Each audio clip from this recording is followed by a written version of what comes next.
Kalimaro, everyone. Okay, so I was just checking whether you guys are awake or on an airplane mode. I know Kalimaro is for good morning, and unfortunately, that's the two word that I know in Greek. All right, so let me stick with English. So, good afternoon, everyone. My name is Lucky. I'm from ManageEngine, and the next 10 minutes, I'm going to present to you something which is really important. So if you listen to this, you're going to become a millionaire, not a billionaire, in over the next 7 days. I'm just kidding. All right, the same old GDPR concept. And I know it's a good setup here, like the noon, after food. Like it's a beautiful setup. If I was one of you guys, I would just take that balcony seat over there and would take a nap. Trust me, that's what I would do. But I wanted you to give here a little bit of focus because I'm not going to market or put up some information with regards to the products here, but rather I would just show you some concepts, how you could securely maintain your Active Directory environment by just giving up a basic design to it, and of course, the file system that you have in your environment. So that's what I'm going to talk about for the next 10 minutes. So these are the list of items that we're going to cover up today. The details of GDPR and how to best design and manage users, groups, and OUs, precisely about the objects that you've got in the AD, and data discovery and suggestions on file database and folder design strategies, and how to track all object changes and resource access, solutions for the breach, detections and reporting. So first point would be the GDPR. So I've brought up three main important points which is going to be focused more on GDPR. Basically, when you take up the compliance, see, all they request you to do on the compliance sector would be just keep up the data secure. So that's all is all about the compliance. When you go to PCI, it's going to be the personal information, that is the banking information. When you go to HIPAA, it's going to be the patient information. And the same applies with GDPR. So if you cover up all these 4 points here, based on to these 4 articles that I'm going to show, 60% of GDPR would be finished.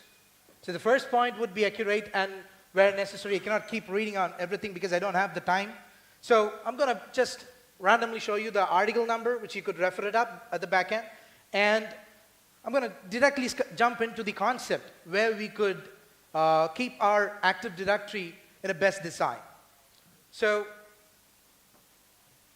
the basic things which we need to consider. How are we going to secure our environment without any softwares? Or are we going to put up some softwares in the place to get all these information? Well, like I said about the 60%, it's up to you guys, the admins, who could keep things secure.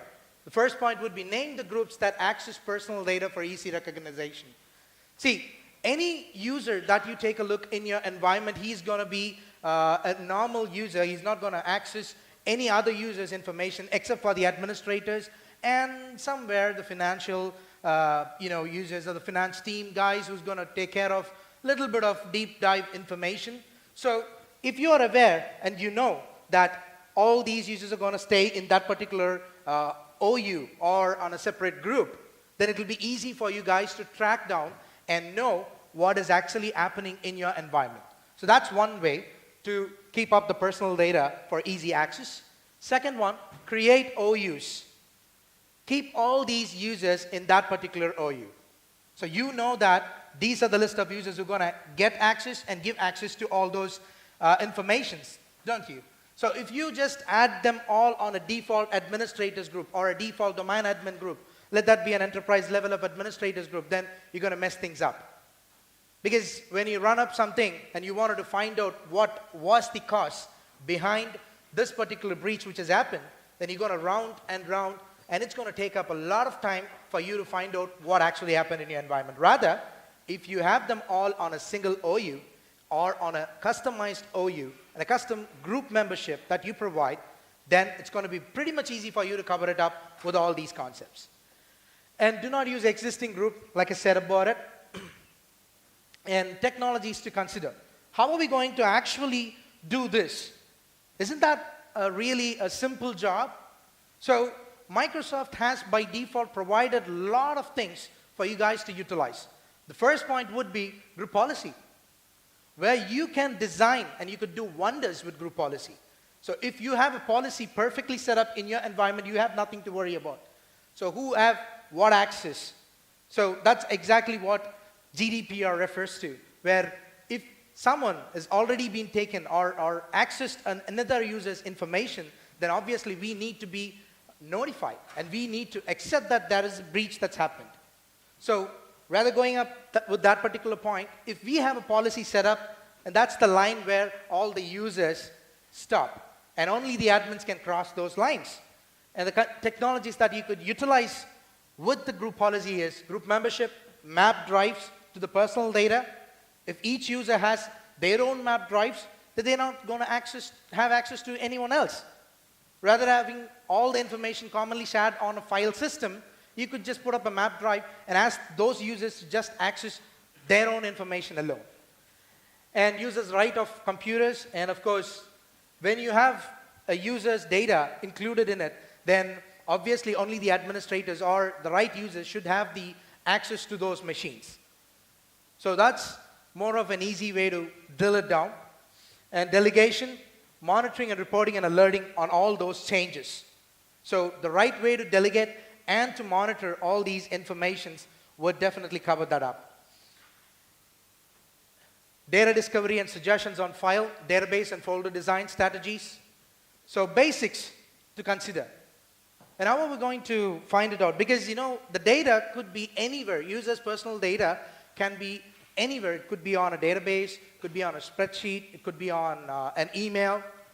First thing is, as an administrator, what I would do is I would definitely go ahead and discover where these data is located. So the discovery part is more important. Then once the discovery is done, that's exactly when we will have to inherit the permissions. So the permissions comes into the picture for the shares and the permission. So by default, when you provide an access to a particular folder, it would be inherited for all the folders inside it. So now what we need to do is we'll have to restrict certain folders inside it. So if you're going to give a common access to a share, don't do it. Just drill down into the folders, then give the exact folder, the exact user, the exact permission. So I know it's a bit complicated task for you guys to, of course, perform, but that's exactly where all the other softwares come into the picture, where you can utilize them and, of course, perform all these tasks. Configurations to consider. Access control list. Like I said about the direct permission, if you provide them, they would have access to all the information which are inside that particular folder. Rather, we could just provide the right permissions to the right folder. Encryptions. You have a lot of encryption files nowadays available, the softwares. You could use Microsoft's encryption, which is default. And of course, the third-party encryption, there's a lot that you could utilize. And monitoring, reporting, and alerting for all access, anomalies, access, and changes of access control list. So when there is a trend, if the user is just logging on and he's utilizing his workstation, he comes into the office and he uses his own workstation, that's pretty normal. And if something happens, like what if, let's say, the user doesn't log in to the office, but his machine has been logged in. So that's something which is abnormal. Track up all those abnormal activities.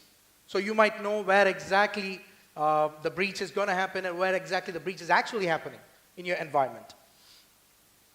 And how to track all the object changes. So what need to be tracked? So we need to know what exactly need to be tracked. So these lists need to be tracked already. So which is group policy membership, group membership changes, group policy changes, delegations to the AD for any users, a newly created user who's been rather not adding up in a group, he would be delegated with some other information. So we definitely need to put up little more focus on those areas. So what need to be provided is what in the hands of administrators. And ACL changes to personal data and files. So you know very well that there are list of files which has, or folders, which has the personal data of the users.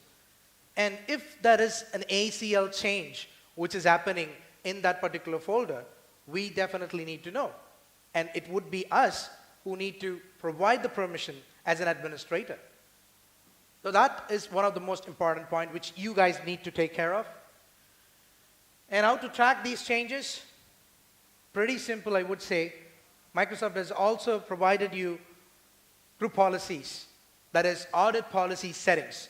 Once you turn on the audit policies, automatically there would be an event that's going to be available on the security log, which, not on the security log, entirely on the event viewer.